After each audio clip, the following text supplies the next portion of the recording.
Maybe it's a result of what they call climate change, or maybe it's just an accumulation of whining on social media, but musky anglers seem to be griping a lot about high wind days the last few years.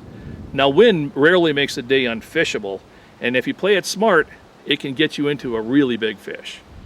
The good thing about wind is muskies typically bite in it. They like to position themselves with their noses into the wind or in eddies created by the wind to feed. These can be extremely predictable locations.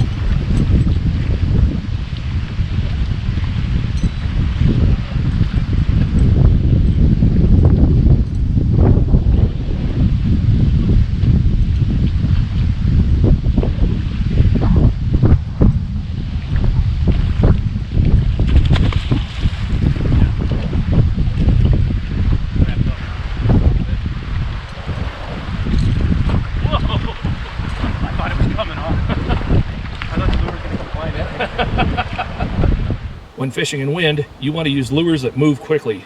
A glider jerkbait just won't cut it. Stick to bucktails, top waters, and crankbaits for best results. A tool that can help you fish in high wind is a trolling motor such as this Minn Kota with spot lock. The newer iterations of spot lock are remarkably accurate and not like the old Sybil units of the past.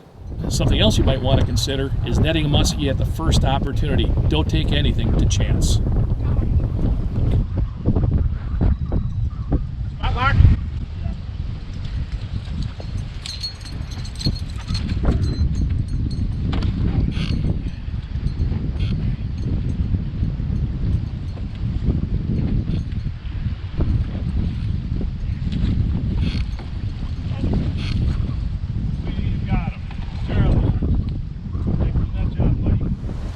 We saw a big fish on this point. We came back at moon underfoot, and this guy showed up.